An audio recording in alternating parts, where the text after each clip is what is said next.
adalah gembalaku, takkan kekurangan aku. Ia membaringkan aku di padang berumput hijau. Saudara-saudaraku terkasih, selamat pagi. Salam jumpa lagi dalam Sabda Siap Saji, Kamis 26 Januari 2023, di mana kita memperingati Santo Timotius dan Titus Uskup.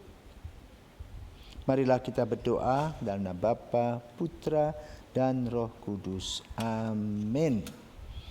Kita rayakan para imam Tuhan yang ditahbiskan untuk pelayanan di tengah umat milik penyelamat penuh semangat. Mereka giat memohon rahmat, membanting tulang, selalu berjuang, menjadi hamba bagi sesamanya karena cinta. Siap sedia mereka berjaga, maka tatkala Tuhan Yesus tiba, tanpa menunda mereka membuka pintu bayinya. Dimuliakanlah Bapa Maha Murah bersama Putra Penebus dunia, Roh Kudus pula penghibur gereja selama-lamanya. Bapa yang penuh kasih, kami mengucap syukur kepadamu karena Santo Timotius dan Santo Titus kau luhurkan dalam kegiatan sebagai rasul. Semoga berkat doa mereka kami hidup di dunia ini secara adil dan saleh, hingga nanti dapat diterima di tanah air surgawi. Demi Yesus Kristus, Putramu dan pengantara kami yang hidup dan berkuasa sepanjang segala masa. Amin. Tuhan bersamamu dan bersama rohmu. Inilah Injil Yesus Kristus menurut Santo Lukas. Dimuliakanlah Tuhan. Lukas bab 10 ayat 1 sampai 9. Pada suatu hari Tuhan menunjuk 70 murid, lalu mengutus mereka berdua-dua mendahuluinya ke setiap kota dan tempat yang hendak dikunjunginya. Kata Yesus kepada mereka, panenan memang banyak, tetapi sedikitlah pekerjanya. Karena itu mintalah kepada orang yang punya panenan, agar mengirimkan pekerja-pekerja untuk panenan itu. Pergilah, camkanlah, aku mengutus kalian seperti anak domba ke tengah-tengah serigala. Janganlah membawa pundi-pundi atau bekal atau kasut, dan janganlah memberi salam kepada siapapun selama dalam perjalanan. Kalau memasuki sebuah rumah, katakanlah lebih dahulu, damai sejahtera bagi rumah ini. Dan jika di situ ada orang yang layak menerima damai sejahtera, maka salammu itu akan tinggal padanya. Tetapi jika tidak, salammu akan kembali kepadamu. Tinggallah dalam rumah itu, makan dan minumlah apa yang diberikan orang kepadamu, sebab seorang pekerja patut mendapat upahnya. Janganlah berpindah-pindah, makanlah apa yang dihidangkan kepadamu, dan sembuhkanlah orang-orang sakit yang ada di situ.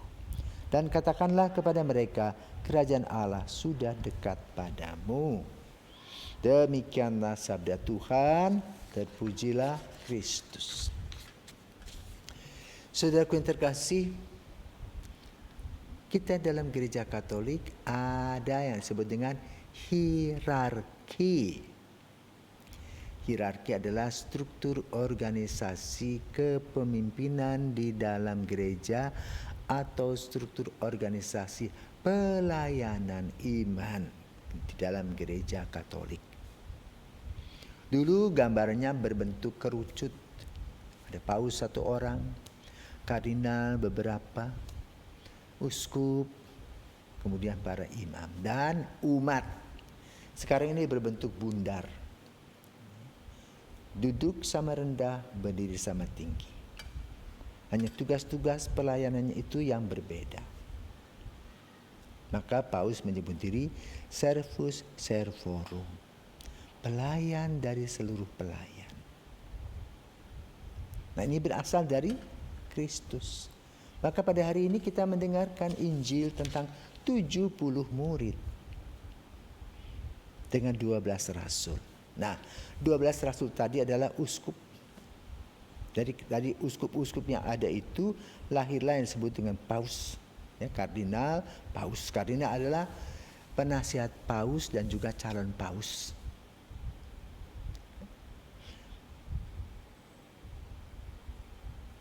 Karena itu di dalam gereja tadi secara hierarkis uskup membawahi para imam. 12 rasul dengan 70 murid, antara lain Titus dan Timoteus sebagai imam pada zamannya. Apa tugasnya? Pertama harus disadari, Yesus berkata, "Pergilah, aku mengutus kamu ke tengah-tengah serigala."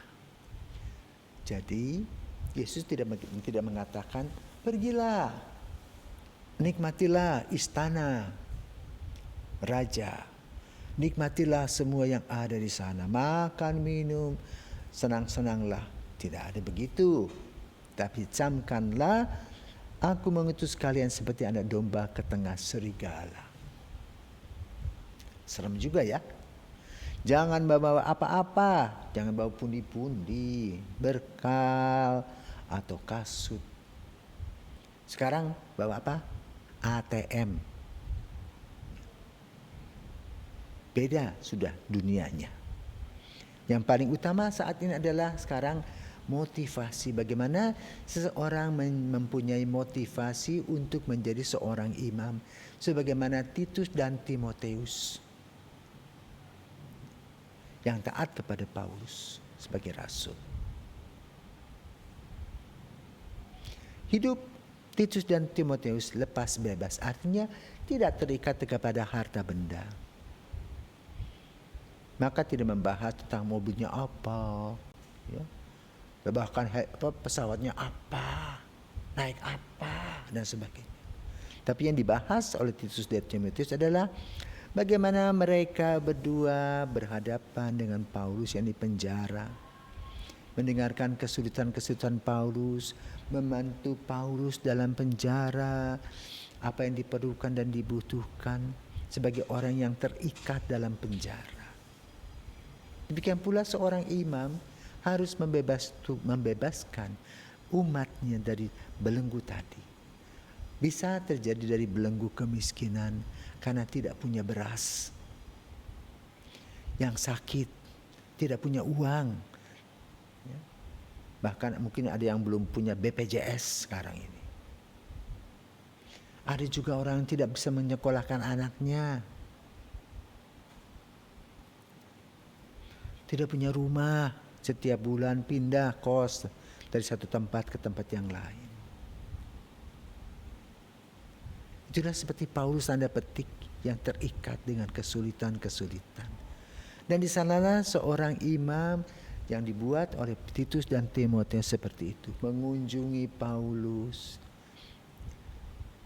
Kita juga mengunjungi Paulus tadi yang ada dalam penjara. Kesulitan, kemiskinan, kesakitan. Bukan datang mengunjungi yang berpakaian hebat, bermerek branded, berpakaian mobil yang hebah, memakai arloji yang pakai berlian. Maka kata-kata Injil pada hari ini, kalau memasuki sebuah rumah, berikanlah kata damai sejahtera bagi rumah ini. Jangan dipikir begini, wah, kepada yang kaya kita katakan damai sejahtera bagi rumah ini. Kepada yang kurang mampu, sorry aku nggak punya waktu. Ya, nah inilah kata-kata Yesus hari ini. Kalau kamu masuki rumah orang, katakan damai sejahtera bagi rumah ini. Makan dan minum dan yang disiapkan mereka. Jangan tuntut tanya ini tanya itu, kok nggak ada yang ini nggak ada itu. Jangan buat malu Kristus. Ya. Tinggallah di rumah di mana mereka mengajak kita.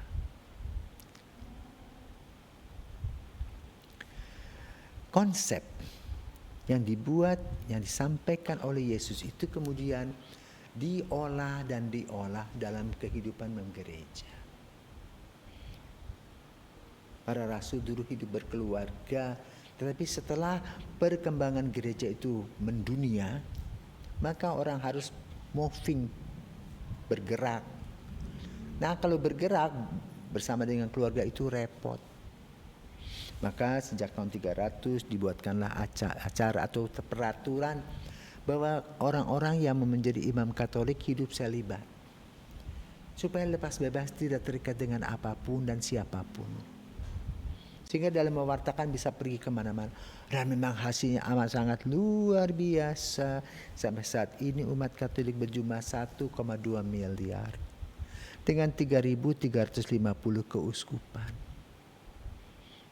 dengan kardinal sekitar 300-an, satu paus, dan sekitar 600.000 bisa sampai 1 juta para imam, dan para suster sekitar 12-an juta. Dan panggilan itu mengalami fluktuasi, naik turun, tergantung pada situasi dan kondisi dan juga lingkungan. Dulu negara-negara Eropa mengirim para misionarisnya ke daerah kita. Sekarang sudah habis, bis kosong.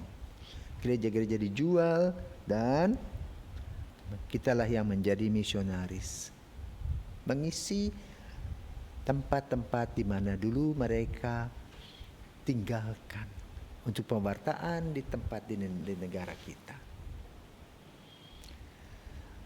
Orang-orang Asia masih punya banyak panggilan. India, Filipina, Indonesia, Vietnam,